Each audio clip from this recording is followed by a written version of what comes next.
നിങ്ങളിൽ പലർക്കും സംഗീത ലക്ഷ്മണെ അറിയായിരിക്കും. അതെ, ഹൈക്കോടതിയിലെ സീനിയർ അഭിഭാഷകയായ അഡ്വക്കേറ്റ് സംഗീത ലക്ഷ്മണ. സംഗീത ലക്ഷ്മണ തന്റെ ഫേസ്ബുക്കിൽ കൂടി കുറിക്കുന്ന പല പോസ്റ്റുകളും പലപ്പോഴും വിവാദമാകാറുണ്ട്.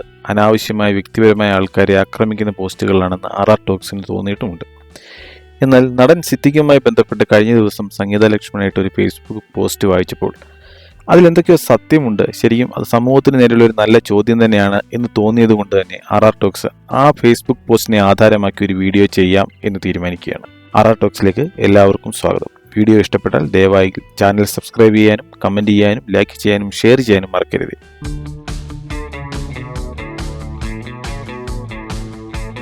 എല്ലാവരെയും തുല്യതയോടെ ഉൾക്കൊള്ളുന്ന ഒരു സമൂഹം, അതായത് ഇൻക്ലൂസീവ്നെസ്സിനെ കുറിച്ച് നമ്മളൊക്കെ വാതോരാതെ സംസാരിക്കുന്ന, അല്ലെങ്കിൽ സമൂഹത്തിന്റെ നാനാ ജാതിയിലുള്ളവർ ആത്മാർത്ഥമായി ഇൻക്ലൂസീവ്നെസ് ഇംപ്ലിമെന്റ് ചെയ്യാൻ ശ്രമിക്കുന്ന ഒരു കാലഘട്ടത്തിലാണ് നമ്മൾ ജീവിക്കുന്നത്. അതുകൊണ്ട് തന്നെ ഭിന്നശേഷിക്കാർക്കും LGBTQ പോലെയുള്ള കമ്മ്യൂണിറ്റിക്കാർക്കും ഒക്കെ സമൂഹത്തിൽ നിന്ന് അർഹമായ സ്ഥാനം ലഭിക്കുന്നുണ്ട്, പരിഗണന ലഭിക്കുന്നുണ്ട് എന്നത് തികച്ചും ആശ്വാസകരമായ ഒരു കാര്യമാണ്. നടൻ സിദ്ദിഖിന്റെ മകൻ, ഭിന്നശേഷിക്കാരനായ മകനെ അദ്ദേഹവും കുടുംബവും നോക്കിയ രീതി ശരിക്കും സമൂഹത്തിന് ഉദാത്തമായ മാതൃകയാണ് എന്ന് പറയാതെ വയ്യ. സിദ്ദിഖിനും കുടുംബത്തിനും RR ടോക്സിന്റെ അഭിനന്ദനങ്ങൾ, അല്ലെങ്കിൽ സ്നേഹപ്പൂച്ചെണ്ടുകൾ. സിദ്ദിഖിന്റെ മകന്റെ മരണവുമായി ബന്ധപ്പെട്ട് സംഗീത ലക്ഷ്മണ നടത്തിയ ഒരു ഫേസ്ബുക്ക് പോസ്റ്റാണ്. ഇത് തീർത്തും സിദ്ദിഖ് എന്ന വ്യക്തിക്കെതിരെയുള്ള ആരോപണമല്ല, മറിച്ച് ഈ പോസ്റ്റിലൂടെ സംഗീത ലക്ഷ്മണ സമൂഹത്തിനോട് ഒരു വലിയ ചോദ്യമാണ് ചോദിക്കുന്നത്. ആ പോസ്റ്റിന്റെ പ്രസക്ത ഭാഗങ്ങൾ ഞാനൊന്ന് വായിക്കാം. മകന്റെ മരണശേഷം സിദ്ദിഖിനെ ഒന്നുപോയി കണ്ടില്ല ഞാൻ. എല്ലാവരും കൂടി പോയിട്ട് എന്ത് ചെയ്യാനാണ്? ആര് വന്നാലും പോയാലും വേണ്ടപ്പെട്ടവരുടെ മരണമുണ്ടാക്കുന്ന വേർപാട് സ്വയം അനുഭവിക്കണം. വരുന്നവരെയും പോകുന്നവരെയും വിളിക്കുന്നവരെയും ഡീൽ ചെയ്യുക എന്നത് മറ്റൊരു സ്ട്രെസ്ഫുൾ ട്രോമയാണ്. പോരാത്തതിന് ആരെയെങ്കിലും പോയി 2 തെറി വിളിച്ച് അലമുണ്ടാക്കാനാണെങ്കിൽ ഞാൻ പോയാൽ പെർഫെക്റ്റ് ആണ്.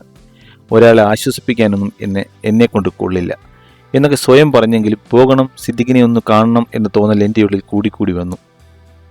സിദ്ദിഖിനെ വിളിക്കാം എന്നൊക്കെ വിചാരിച്ചിരിക്കുമ്പോഴാണ് മകൻ മരണപ്പെട്ടതിൻ്റെ 3-ാം പക്കം അമ്മയുടെ സെക്രട്ടറി പദവിയിലേക്കുള്ള സ്ഥാനാരോഹണത്തിന് ഓടിയെത്തിയ സിദ്ദിഖിനെ TV-യിൽ കാണുന്നത്. മകന്റെ മരണാനന്തര കർമ്മങ്ങൾ നിർവഹിക്കുന്നതിന് തുല്യ പ്രാധാന്യത്തോടെ തന്റെ ഔദ്യോഗിക കൃത്യനിർവഹണത്തിന്റെ ഭാഗമായി ഈ കാണുന്ന പ്രസ് മീറ്റിൽ സിദ്ദിഖ് പങ്കെടുക്കുന്നതും TV-യിൽ കാണുന്നുണ്ട്. നല്ല കാര്യം. സിദ്ദിഖിന്റെ മകന്റെ മരണം അന്വേഷിച്ച് പോകണമെങ്കിൽ ഇനിയിപ്പോൾ എനിക്ക് അമ്മയുടെ ഓഫീസ് തേടി പോകേണ്ടി വരുമല്ലോ ഈശ്വര എന്നാണ് തോന്നിയത്. ഞാൻ ഈ എഴുതിയ അനുഭവങ്ങൾ മുഴുവനും ഏറെ ക്ഷമയോടെ നിങ്ങൾ വായിച്ചുവെങ്കിൽ ഇതുകൂടി പറയേണ്ടതുണ്ട്. അതായത് മകൻ മരണപ്പെട്ടതിന്റെ 3-ാം പക്കം ഒരു സംഘടനാ തിരഞ്ഞെടുപ്പിൽ സെക്രട്ടറി പദവിയിലേക്കുള്ള സ്ഥാനാരോഹണത്തിനായി ഓടിയെത്തിയതും മകന്റെ മരണാനന്തര കർമ്മങ്ങൾ നിർവഹിക്കുന്നതിന് തുല്യ പ്രാധാന്യത്തോടെ തന്റെ ഔദ്യോഗിക കൃത്യനിർവഹണത്തിന്റെ ഭാഗമായി ഈ കാണുന്ന പോലെ താരറാണിയോടും മറ്റ് നടിമാരോടുമൊപ്പം ചാനൽ ക്യാമറകളുടെ മുന്നിൽ ഇങ്ങനെ ഇളിച്ചോണ്ട് കൊച്ചുവർത്താനം പറഞ്ഞത് മലയാള സിനിമയിലെ ഒരു സീനിയർ സ്വഭാവ നടിയായിരുന്നു എന്ന് കരുതുക.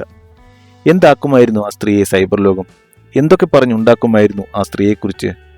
എന്റെ പൊന്നോ, ആലോചിക്കാൻ പോലും വയ്യ.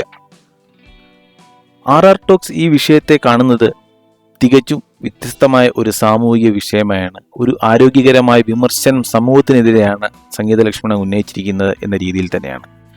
ഇതിനെ ഒരിക്കലും സംഗീത ലക്ഷ്മണയോ അല്ലെങ്കിൽ RR ടോക്സോ സിദ്ദിഖിനെതിരെയുള്ള ഒരു വ്യക്തിപരമായ ആരോപണമോ അല്ലെങ്കിൽ ഒരു ആക്രമണമോ ആയി കണ്ടിട്ടില്ല എന്ന് എൻ്റെ പ്രേക്ഷകർ മനസ്സിലാക്കും എന്ന് കരുതുന്നു. സിദ്ദിഖിന്റെ സ്ഥാനത്ത് ഒരു സ്ത്രീ, ഒരു നടിയായിരുന്നുവെങ്കിൽ തീർച്ചയായും സൈബർ ലോകം പറഞ്ഞേനെയും, അല്ലെങ്കിൽ ഇവിടുത്തെ ആൾക്കാർ ഒന്നടങ്കം പറഞ്ഞേനെയും മകൻ മരിച്ചതിൻ്റെ 3-ാം പക്കം ഇതേ കണ്ടില്ലേ ആ സ്ത്രീ വന്ന് നിൽക്കുന്നത് എന്ന്. ഇത് സിദ്ദിഖ് ആയതുകൊണ്ട്, ഒരു പുരുഷനായതുകൊണ്ട് തന്നെ മാത്രം അത് ഔദ്യോഗിക കൃത്യനിർവഹണത്തിന്റെ ഭാഗമായി വന്നു എന്ന രീതിയിൽ അത് വിമർശിക്കപ്പെടാതെ പോകുന്നു.